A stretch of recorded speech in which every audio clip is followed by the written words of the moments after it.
Hello, welcome to Northwest Connection. This episode we're joined by Bolton's second best punk band, and proud of it, Papashangos, the fish-nested chaos merchants who've turned DIY gigs into theatrical riots and made being slightly worse than someone else a badge of honour. Turn it up, this one's loud, a bit weird, and very Papashangos. 1, 2, 3, 4. We are the Papashangos. Oh shit! And we are your friends. No, that's it. We are the Move on. Papashangos. You'll never be alone again. I want to be your friend. Just introduce yourselves. Yeah, it's the latency. It's a little bit off, isn't it? Chaos, we've what we lost- expected. We've lost Will.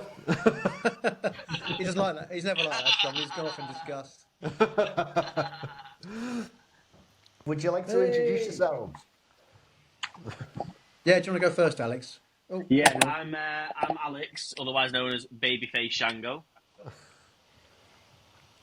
I'm James, otherwise known as Jimmy Boy Shango.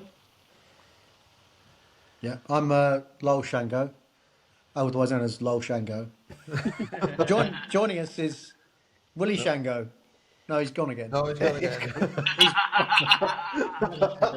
He's also known as Willie the Hairy Monkey Boy Shango. If he ever, there he is. Until he Yay. exists, Willie Shango. Right, I don't know what's going on here. If it goes off again.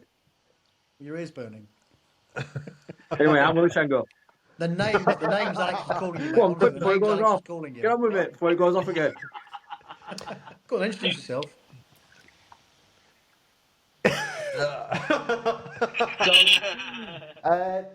Probably a long question as Will's gone off already again. How did the band come together? Oh, right, so you've got none of the original members here now. Because Will was the only original member. Sounds like me, Farm Death. The legend of the band is Will and Des, they were the two originals, they're cousins.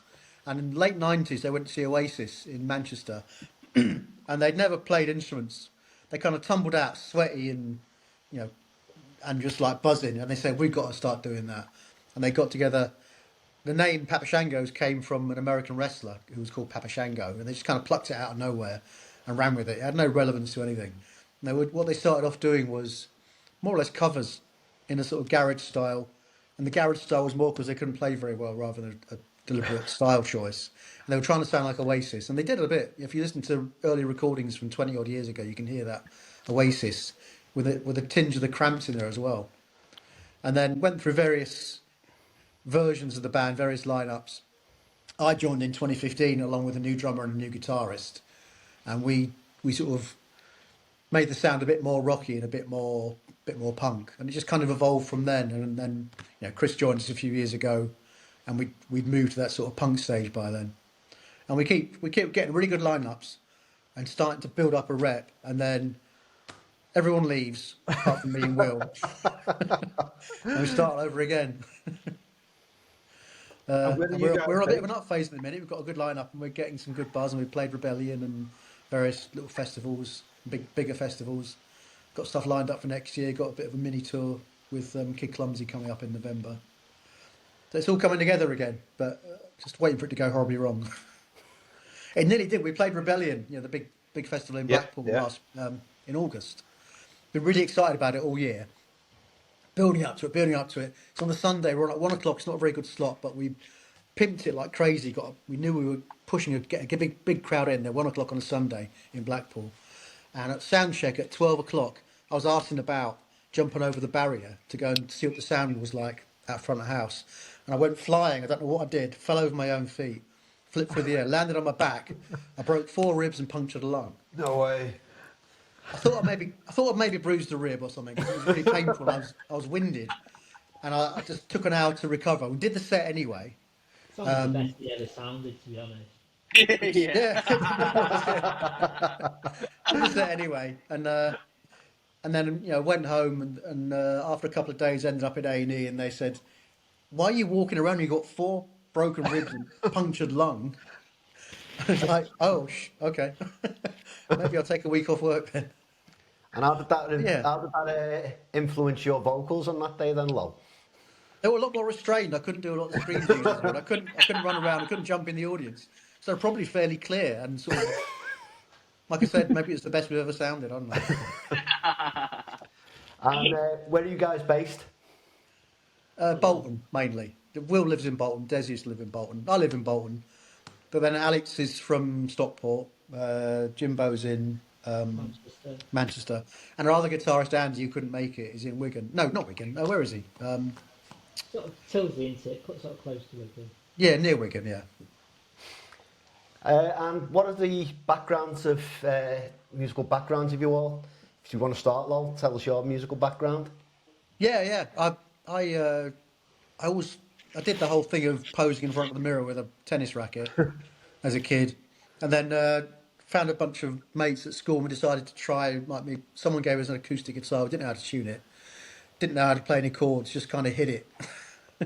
Had some like ice cream boxes, and we hit them to make noises and recorded it, and then drifted up into a band with some people who actually could play a little bit. We didn't know how to tune guitars. We just tuned to each other. Started writing songs with just 2-string power chords. That was called Dirty Ear Bash. That was when I was 18. And then just kept writing songs, but I didn't do a lot of stuff publicly. And then got back into it early 2000s, really, late 90s. Started writing stuff and putting stuff online. And went through various bands. Was in an electronic band in Sheffield, sort of street punk band in Doncaster, and then sort of grunge band in Sheffield. Then moved to Bolton and joined the Papashangos, and been doing that ever since, and absolutely love it. And what about yourself, James?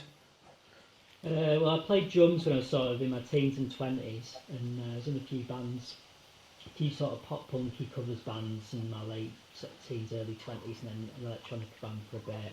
But then I sort of fell out of music, really. I mean, still listened to loads of different music and went to gigs, but stopped playing the drums, and then started guitar about 2017, 2018.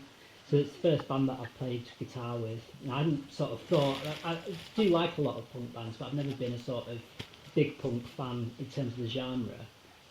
And it just didn't occur to me, to be honest, that I might sort of end up playing with a punk band. But contacted us on Band Mix, and yeah, a year and a half later, it's really, really good fun. I never forget the first time you came to sort of audition with us. You came in, looked quite worried about us because it's basically 4 bald people, 4 bald blokes. and he's like, he's setting up and he's going, just to be clear, I'm not into all that right-wing stuff. I'm like, no. I think I thought it was one of the foreskins or something. And what about yourself, Alex? Yeah, so I started drumming when I was 13, I'd say, going from there. It all started in a summer holiday from school, and I was sat there with my grandma, and she went, "You are not sitting on your ass for 6 weeks doing nothing." He said, "Try learning an instrument. You love air guitar. Why don't you play guitar?" I was like, "Nah, everyone plays guitar." He was like, "What about drums?" And I went, "Sounds quite good, that." So I just went for one lesson. I didn't even know you had to drum like this. Like, that's how new it was. Like, I didn't know anything. And as soon as I sat at that kit, I just fell in love with it straight away. The teacher was just like, I've never seen progression like it. Drummed all through high school. I did a few gigs when I was 13, 14. A gig with Take That's drummer, who he was one of my dad's mates. He was their drummer for their band when they did stuff. And then he obviously did a lot of stuff to Take That. So he taught me a lot. I then went to a college called BIM, British Institute of Modern Music in Manchester. Did the college course there. And I got really lucky again because our teacher was the drummer for Echo and the Bunnymen. Right. So, again, really he's still in the industry, he was still drumming. I got on really well with him, really took me under his wing. He got me in contact with one of his mates who I did extra classes and stuff with outside. Kept going, past that, did the uni course. Got lucky again because my drum teacher was the original drummer for Elbow, Richard Jupp. And again, I speak to him now on a daily basis. I still do sessions with him to keep going, and he teaches me a lot as well. Like, he's a really amazing guy, really helped me through a lot. But then because of being a drummer and not being able to read and write very well. And I'm there to bash away. Like, that's all I do. It's like Animal from Sesame Street. Like, that's it. There's not much going on up there. But when you tell a musician that he's got to write 8,000 word essay and you have to make a course academic in a certain way, like, and I have dyslexia, dyspraxia, ADHD, like these things I didn't find out until around like uni time, because I just thought, oh, I'm just energetic, or I just don't like this, or I like this, and it never really had names for it. And because of that, through struggling, it really made me fall out of love with music. Like James, it became so academic that you took it away, the actual love of it away. And I stopped drumming for 6 years. Like actual gigging, and I just stayed in my room, couldn't get behind a kit. And it was hard for me. And then I just thought, you know what? I did a bit of singer-songwriting, released some stuff on Spotify, did all right. And then I thought, but you know what? I'm best with a pair of sticks in my hand. And I just sucked up the courage and I put myself out on just Musicians Wanted on Facebook. And Andy, the guitarist who couldn't make it today, he reached out and just said, look, we're a regular gigging band. It's all originals. You know, we do a lot of this. It's a very well put together band. I was like, do you know what? Send me some stuff. I'll have a listen. And as soon as I heard the first song, which was Ex-Masturbator, I was like, this is the band I need to be in. So I learned like 2 or 3 of their songs. We went down, and at first I was just really nervous. Like I thought, right, I'm settled. And then Lawrence comes in, bang, zip, put his mic together. I'm like, oh shit, it's all gonna go wrong. And then the next minute, we just blasted straight into it, and I instantly just felt like all these worries I'd had over years just disappeared, and it was an amazing feeling. And ever since then, I've just loved it more and more and more. And I can't thank any of these guys enough for reintroducing me back into like the music scene as a whole, because I didn't realise what I was missing, and it's just a shame that it was 6 years worth of not being able to do it. But we're here now, and we look forward. Awesome.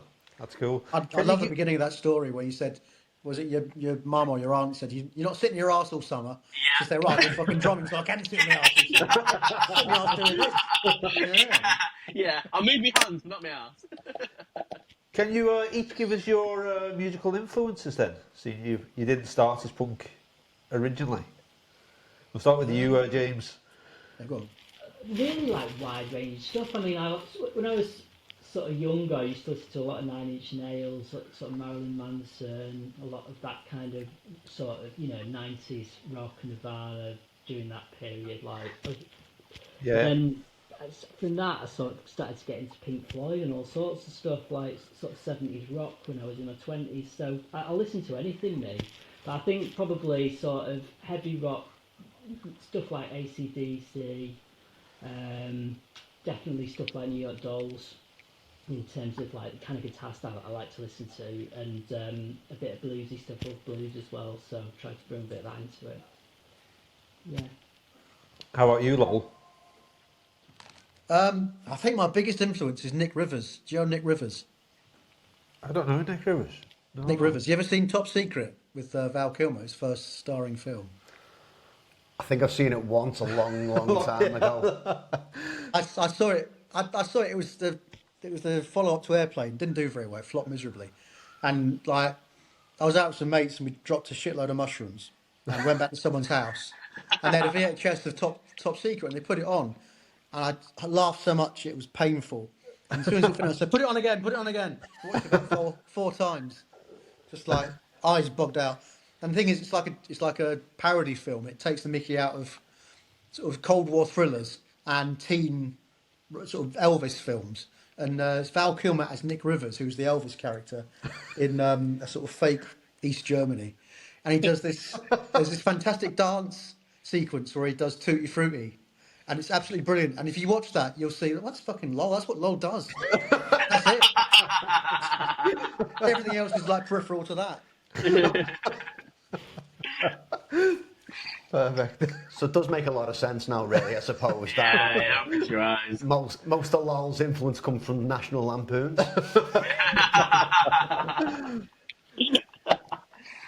Yeah, with myself, it's I started very so. My granddad, he loves his music. He's the biggest Queen's fan you have ever met. Now, when I say he's got every record, every special edition record, every VHS, everything you can have, Queen, he's got it. He's just a mad, mad fan. And so I grew up on a lot of Queen when I was a kid. But then at the same time, Gene Krupa, Benny Goodman, big band stuff. And Steve Gadd, so a lot of swing music, a lot of blues, jazz. I still love it to this day. Really, really enjoy it. But then I swiftly, through high school, I went through my emo stage. So it's My Chemical Romance, Fall Out Boy, Black Veil Brides, Asking Alexandria, Motionless in White, who bands I still listen to this day. And that is like my go-to, is just like pop punk, alternative rock. Like at the moment, it's got to be Sleep Token.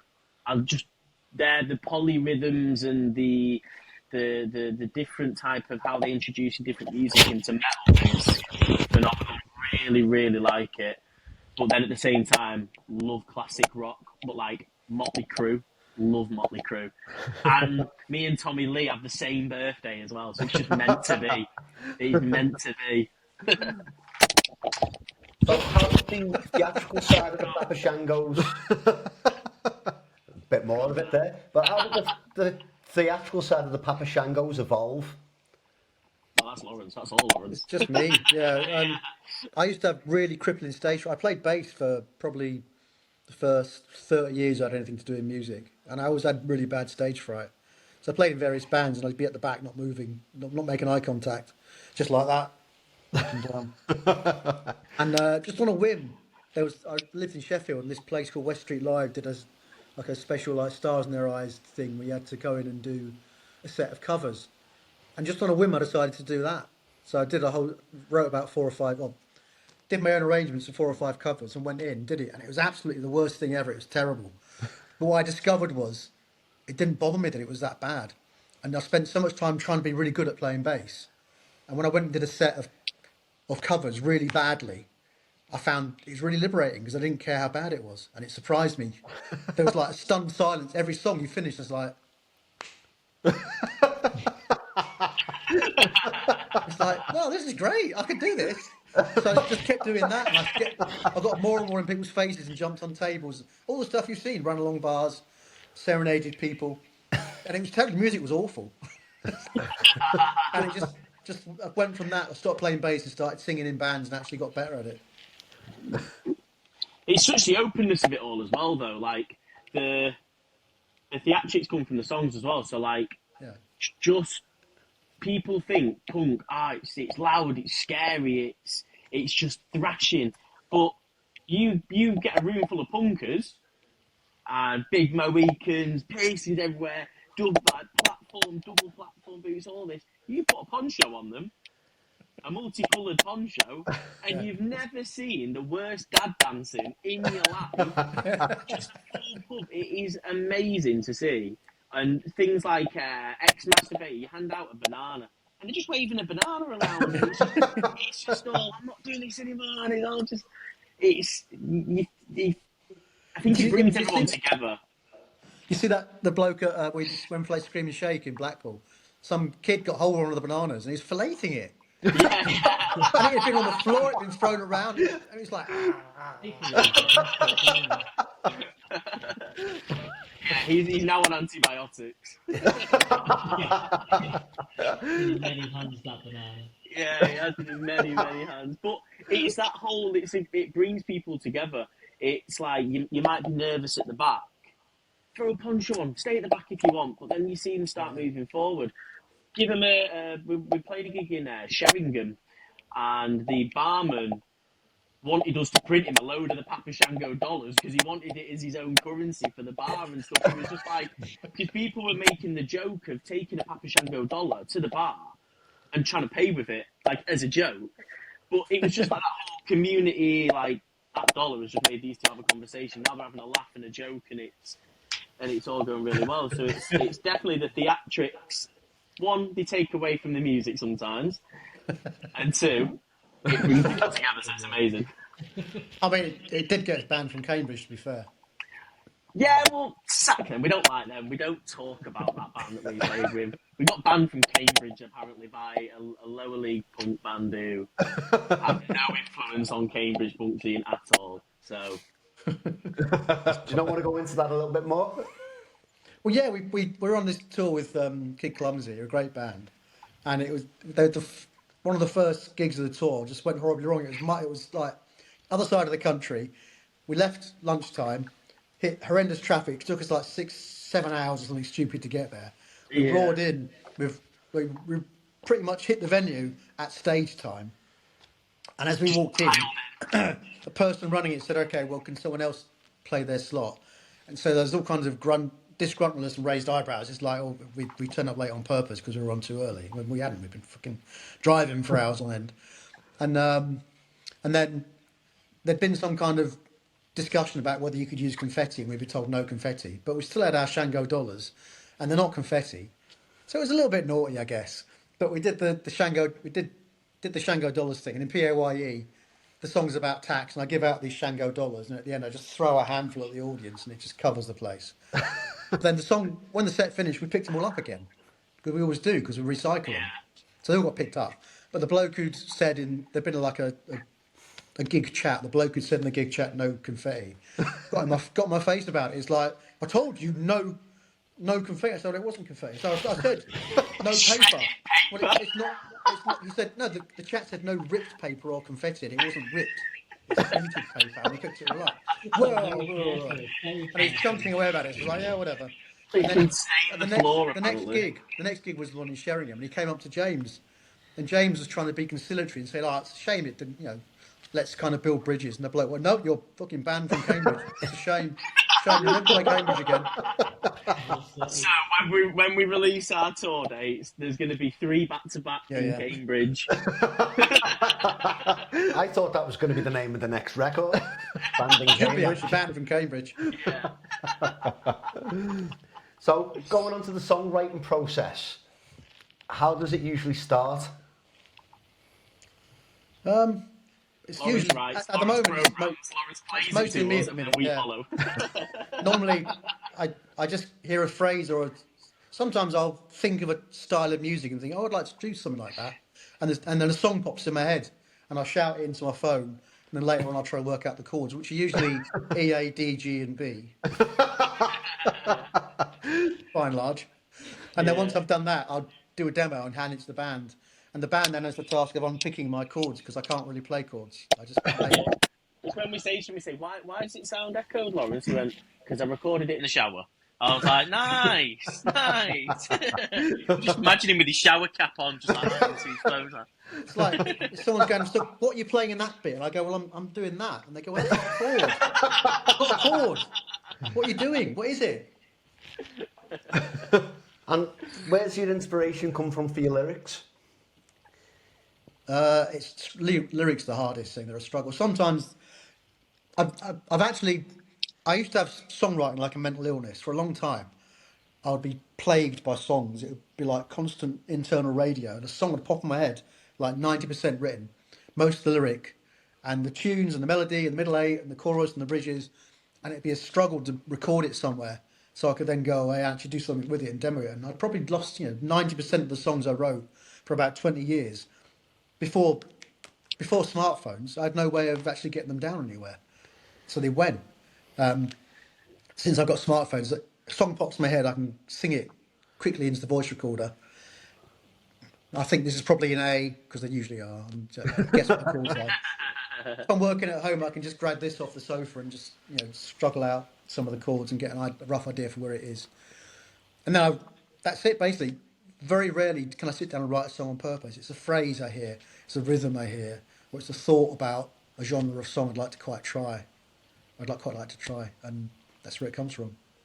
I'd have like a solo thing called Tommy Biscuits, where I mostly do covers, and that tends to be, I'll hear a song like You're talking about emo. I love Teenagers by My Chemical Romance, but I always wanted to combine it with like a cheesy 70s TV theme. So I've done like a version of that with a ukulele that sounds a bit like the Double Deckers theme tune.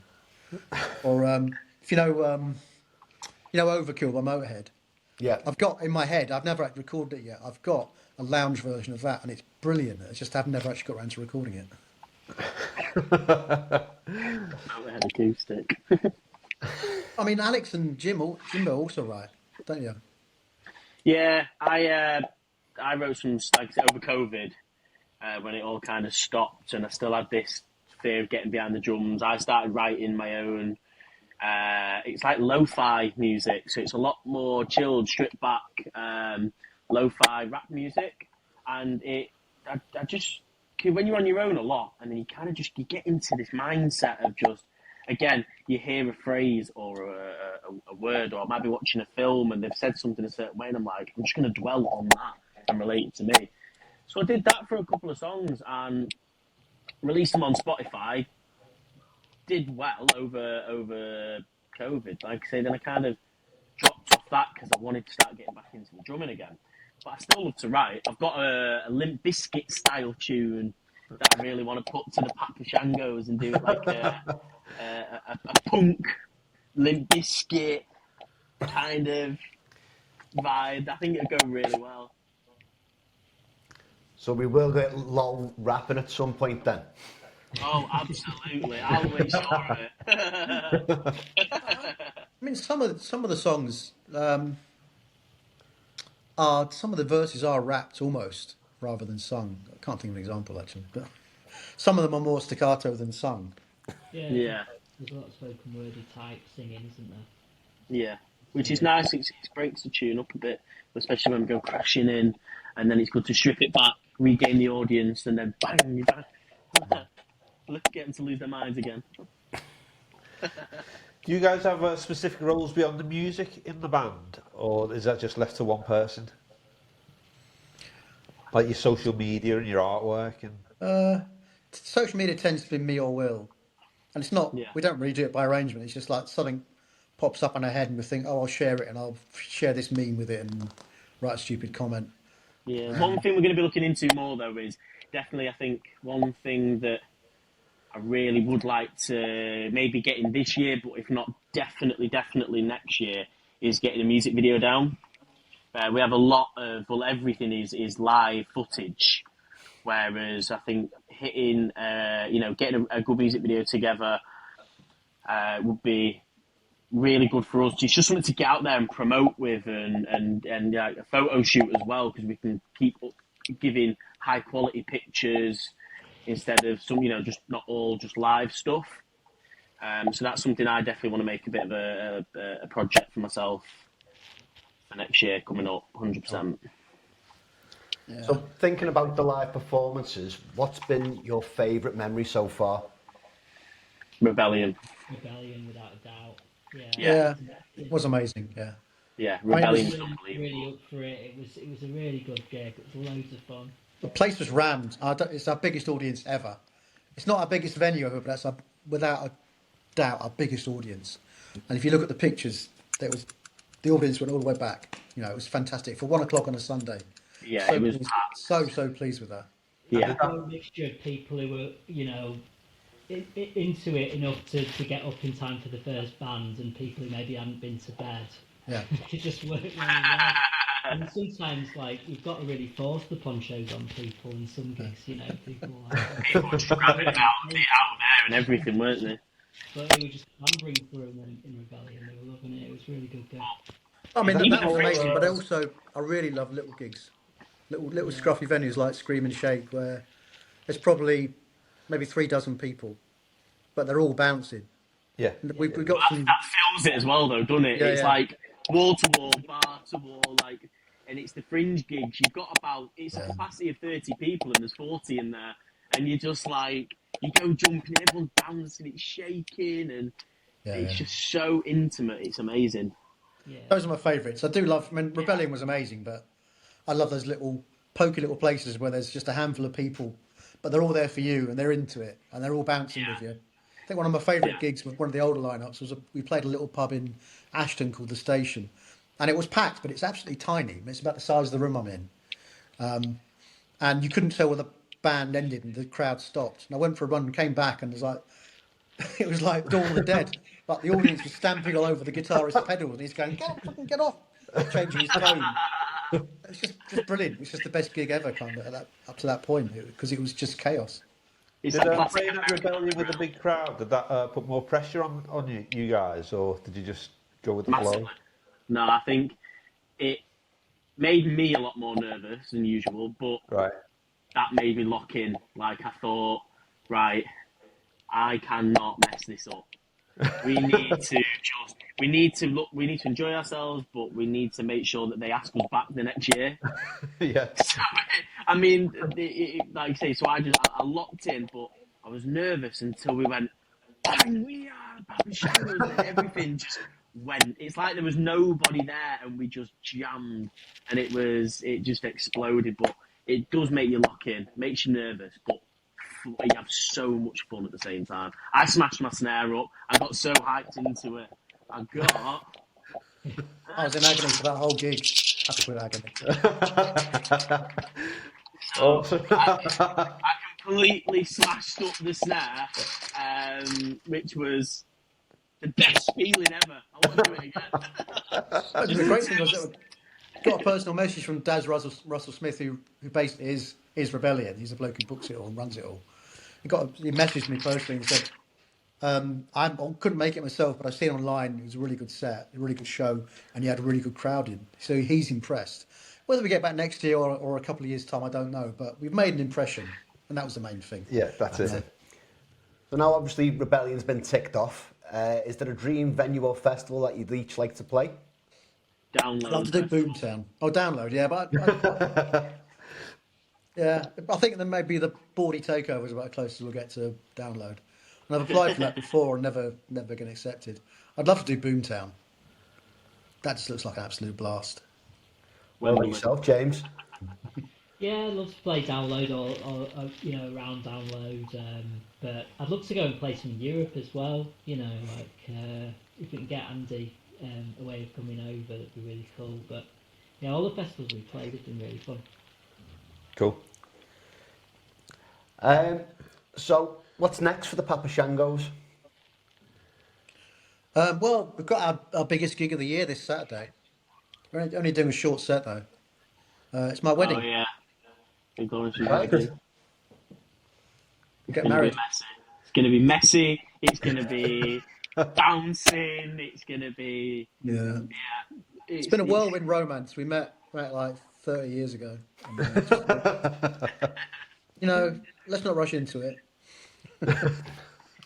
You'll have to be sure first, didn't she, Don? So, Know what she's getting herself in for. I think she knows by now, yeah. Yeah. And there's at least one song in the set that is about how we met.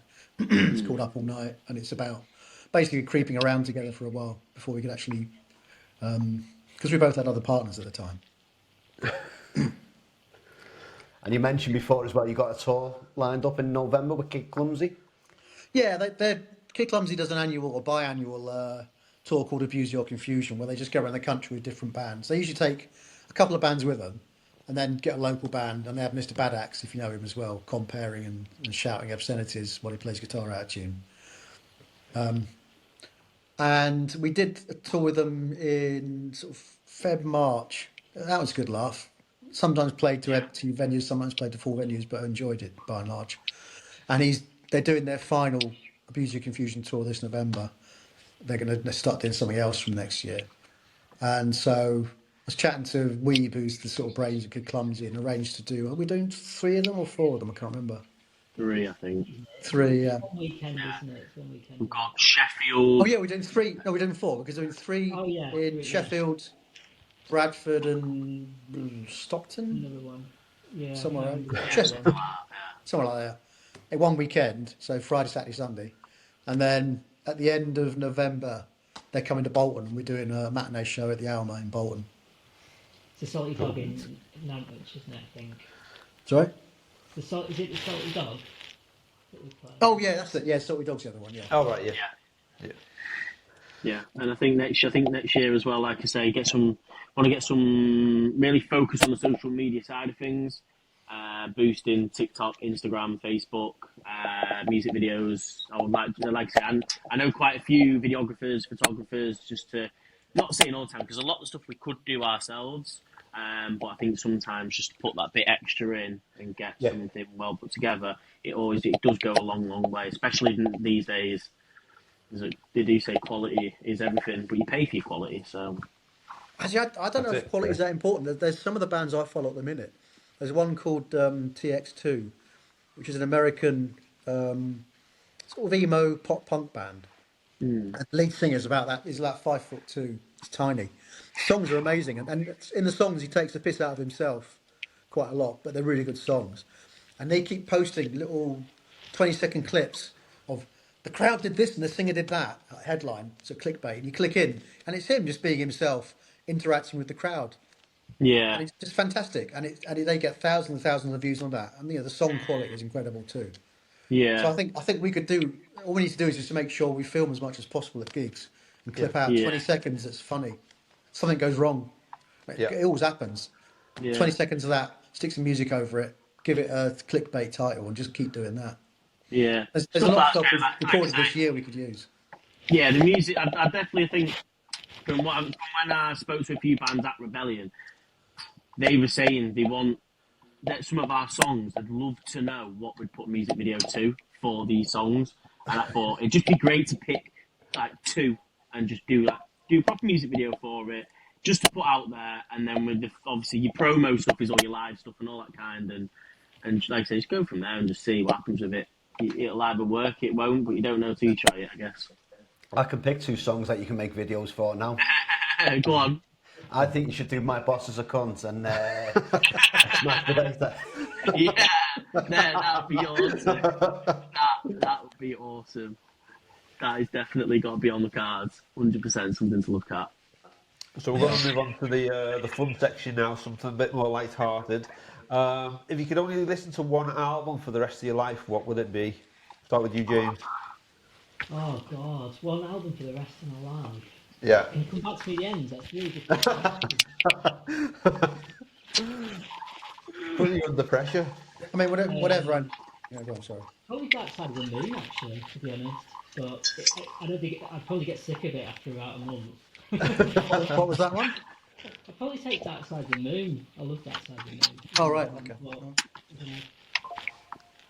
Looked like Alex was getting prepared to show us something for this question. Oh no, my phone was about to die. I thought you were going to show us, like, a special box set or something. No,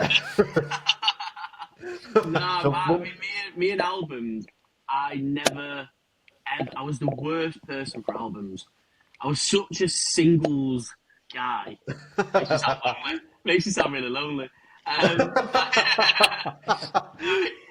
It was just I never could get into a full album ever. And then I listened to Slipknot's 1999 album, and I just fell in love with it. And I was like, I could easily listen to this for the rest of my life. How about you, Lol? I mean, you ask me 5 times a week and I'll give you a different one every day. Slipknot is one that comes to mind. I absolutely love their first probably 3 or 4 albums. I love Raw Power by the Stooges. And in real terms, that was a big influence on me. I love a lot of Blue Oyster Cult stuff, Secret Treaties, and God, can I pick one though? I don't know.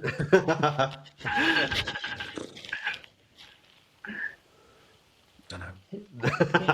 It'll be different tomorrow. I'll pick one. I'll pick one at random. Subliminal Verses, because I absolutely love that. I think I'd go for My Moon by Television instead of Dark Side of the Moon as well. That's how quickly I've changed my mind on it. So, what was the worst music that you listened to when you were younger? Oh, dubstep. What do you say? Dubstep. Skrillex. I love dubstep. But I'm old. Knife Party, Skrillex, Zombify. It was just that atrocious. Dubstep's great. It We was need to do just some noise. dubstep songs. Punk step. I feel like my granddad now because it's just like, oh, that's just bloody noise. What about you, Lol? Is there anything you're embarrassed of? Yeah, the Barren Nights. I used to have a Barren Nights album. Look at James and Al. Like, what? Go on, James. What are you most ashamed of? The first single I ever bought was PJ and Duncan. Remember when? Was it song was it Let's Get Ready to Rumble? Because that's the tune. I think it was. Yeah. I can't remember. No, you can't be ashamed of that. That's amazing. I wouldn't mind covering that. I knew Lol was going to do that. That's definitely the worst music I've ever bought. There you go. You heard it first. The next cover that the Papashangos are going to be.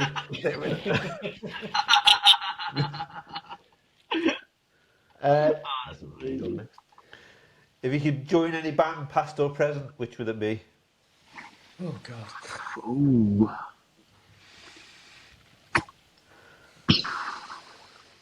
That's a tough one. It's got to be the Stones because I love the music. I love the early, maybe the first decade or so. Yeah, And they're all billionaires now, so yeah.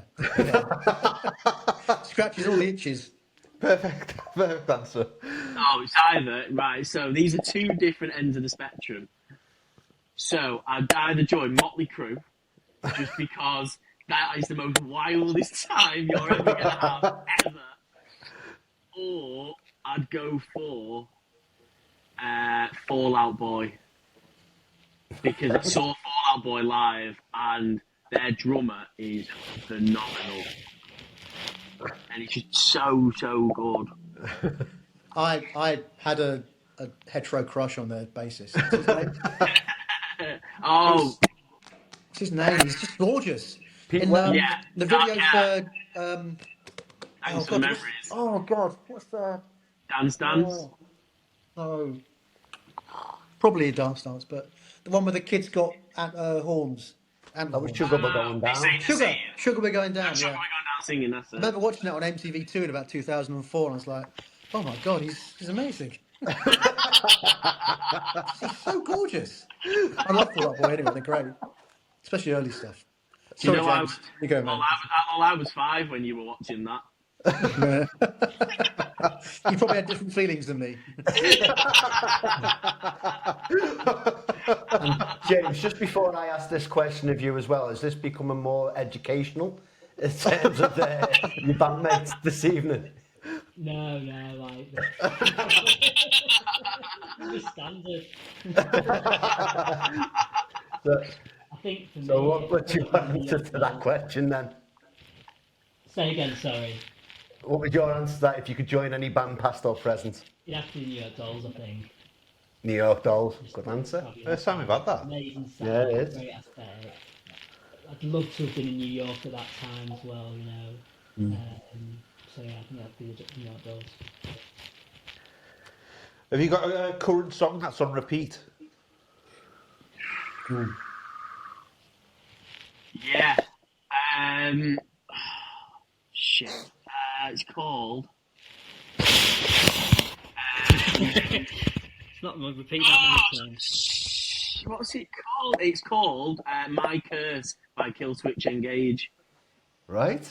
Oh yeah. And it just booked it. It came on my YouTube, and I was like, "Oh my God, back in 2009." I was like, yes. And then I just listened to it, and then I started on the Stand Up and Scream album by Asking Alexandria, and I was just like, "Oh my God, I'm home." I was like, I feel good about myself now. I feel like I'm not. The world just isn't crap. That I can just switch. I can switch on my PS2. I can get some sweets, and I'm sticking again. Lol, what you got on current repeat?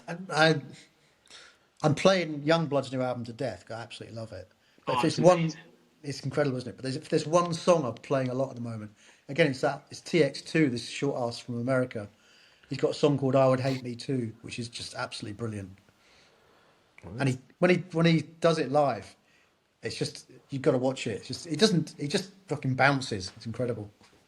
I missed the chance to see him in Manchester a couple of weeks ago because my ribs were still plaguing me, so I left off buying the tickets till too late. It's like a few days before I thought, yeah, I'd probably be okay, and the tickets are sold out. Bad time. They're just like an unknown band, but they're just incredible, really good. James, yourself? We've lost your sound. Oh, we've lost audio. No, I've got James, no stop sound. miming. Just Oh, he's back. Are you back? Oh yeah, back? can you hear me now? Yeah. Yeah, I can I hear was you just now. I've been listening to the Turnstile, like the new newish Oh, right, yeah. Turnstile album since Glass. I've not really listened to them properly before I listened to the Glastonbury set, so I've been listening to them quite a lot, but probably not anything in particular on repeat. What about you? That new civil service song, Black Giraffes, that's Yeah, that's incredible. Yeah, it's really good. New Deftones album, just amazing. Yeah. How about you? I've been hammering the new Crippling Alcoholism album. Oh yeah, I've yeah, been loving that. You sent that to me. Any sort of fans of darky synth? Yeah, it's very different, isn't it? Yeah, it's very, very weird. Highly recommend it. Sounds quite good. That. Album's called Cam Girl, but it's absolutely fantastic. They did an album before it called Songs from a Padded Room, and it's a concept album around the prison. And each song's from the perspective of one of the prisoners. Oh wow! So what's it called? The song from the padded room. Songs from the Padded Room. The band's called Crippling Alcoholism. Crippling alcoholism. Very Right. I'll give them different. a go. I'll give them a go. So we're going to move on to the quick fire questions now. Vinyl or streaming? I've got to say streaming. I've got to say streaming because I've never bought a vinyl. I had vinyl, grew up with vinyl, hated it. Yeah, streaming. Probably you, people James? are buying cassettes these I days. said streaming. Yeah. Stre- My sound's going again. Night gigs or daytime festivals? Night gigs. I Night say gigs. daytime festivals actually. I think. That's just because you want to get absolutely wasted nice and early. So early. Don't be wrong, I'm behind it. I'm very much behind it. But you know when you go to a festival sometimes and you get some hidden gems on the daytime, but nothing beats that nighttime. You can turn the stage lights on. It sets an atmosphere. Whiskey or beer? Whiskey. Beer. Oh, brandy. Yeah, whiskey, but not scotch. It's got to be like a bourbon or something. Lord of the Rings or Star Wars? Oh, Lord of the Rings all day. Gotta be Star Wars. Yeah, Lord of the Rings. Yeah, can't be Lord of the Rings. Bacon frazzles or onion rings? Bacon frazzles. Bacon frazzles, yeah. Onion rings. What? Bacon frazzles is always disappointing. They smell much better than they do. They're kind of salty disappointment. But onion rings. Have you been talking to my ex? Well, hey, The reason why she's here. behave. And whilst Will's not here, drum solo or bass solo? Drum solo. Come Oh, on. I love a good bass solo. Bass solo. My bass is at heart. There's got to be a bass solo. Drum solo, I'll go drum solo. Yeah. And our last question is a mystery meat milkshake or a meat feast pizza with a toothpaste base?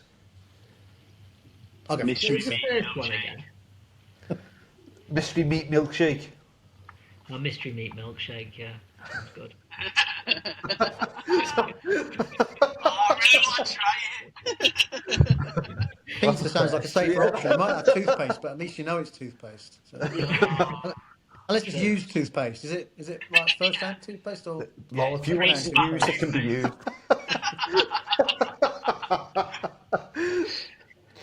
Right, well, thanks very much for coming on, guys. Before we sign off, is there anything you want to plug? I'm getting married. I mean, go on our Facebook page, have a look at all the videos we've linked from Rebellion, because there's loads of live stuff from the Rebellion gig, and I've spent some time sort of cutting it around, using other people's videos to make it multi-camera. So it's not really. But yeah, we filmed it from the back, got the desk audio, and other people filmed it from in the crowd. I've cut it all together, so it's a bit more interesting. Nice, cool. There's a couple from Scrape and Shake, which is a little horror cafe about 2 minutes away from from Winter Gardens, where Rebellion's held. And we played there, and it was just the best laugh ever. Rebellion was fantastic. Scream and Shake was just incredible. It's just why we do November it. as well. 1st of November, Halloween Yeah. party at Scream and Yeah. Shake. Yeah. It's just going to be bouncing. So if you're around there, make that. It'll be insane. Even if you just see our name pop up, bring a mate and just Definitely come. around. Yeah, Hot Pink Sewage are going to be who are like the house band for there. Have you ever seen Hot Pink Sewage? If you haven't seen Hot Pink they're Sewage, phenomenal. you've never seen a mad band. And they're just brilliant. Cool. Thanks for coming on, guys. Right, thank Cheers, you. thank you. Cheers. Cheers. See you later. So stay on, yeah.